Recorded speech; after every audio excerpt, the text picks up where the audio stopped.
What's going on YouTube? JT is Reborn here, and welcome back to another edition of my DC comic book reviews. And in this video, I'm going to be talking about DC versus Vampires All Out War issue 6 of 6. This is the final issue of this entire little mini-series. So we've had this, and then we had a few little spin-offs, and then I think next week DC versus Vampires comes to its grandiose conclusion. So I'm looking forward to that. That's like the comic of the week for me.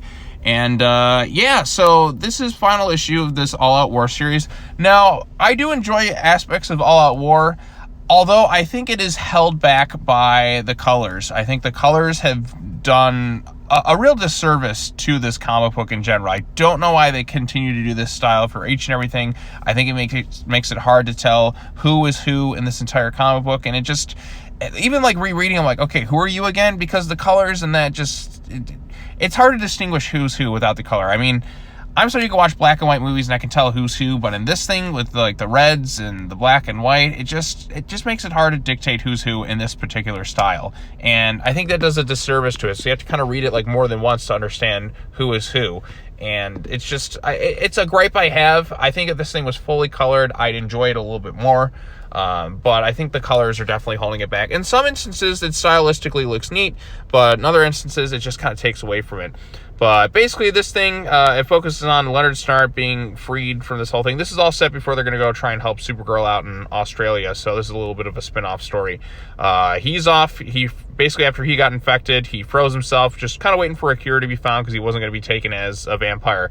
And then he gets freed by a couple different people. Then we have Superman going toe-to-toe with Mary Marvel, Deathstroke, and Midnighter, and there's John Constantine, Deadman, and all that stuff. There are some nice emotional moments in this thing, particularly with Mary Marvel, who feels really broken up about what happened with Billy, and she's like, I turned into a vampire and I killed him and I liked it, because Billy in his Shazam form was a vampire, but in his Billy Batson form he wasn't.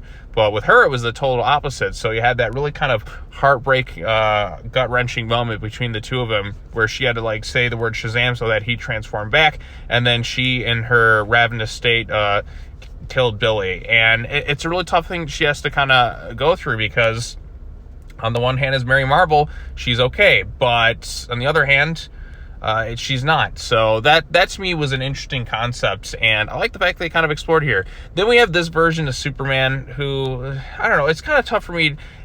How does sunlight's supposed to weaken vampires, right? So why would Superman even be infected by this whole thing? He should be one of the few characters, I feel like, who isn't, but somehow they found a way to make everyone vampires. Just kind of roll with the logic here. It just... it doesn't fully add it, because I feel like, why would he even get strength or anything like that from the sun if he's a vampire and all that, unless maybe he has the Blade syndrome where he's the Daywalker or something like that. I don't exactly know of it, but basically Superman comes in here and he unleashes hell. Deathstroke is supposedly killed, and then he kind of comes back, and then we kind of find out that he was really dead kind of the whole time, and that was just a dead man possessing his body.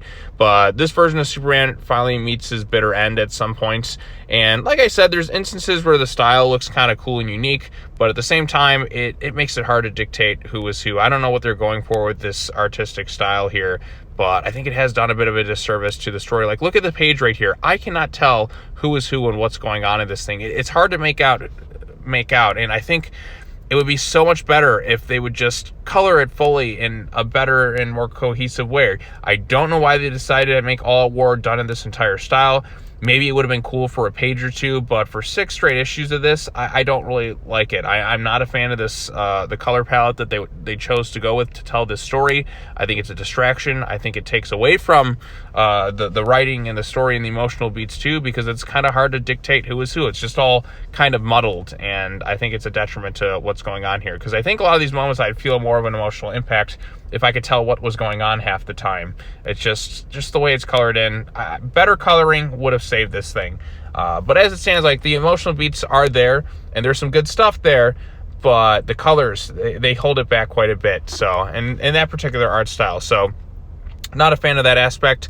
Then in the backup storyline, we get Thirst. Now, this one actually is a little bit better, even with the black, white, and red. I think, too, it's also the artists and the style that they go with. The backup here, this works better with the backup than the main story, with the colors and what they're kind of going with in regards to this whole thing. I think it looks better with Poison Ivy right here, how she stands out here.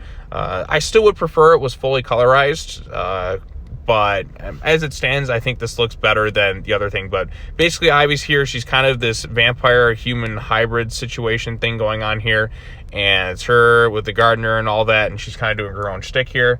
I don't know if this is going to play a factor into the main DC versus vampires thing, because they've had little backups sprinkled throughout this whole thing.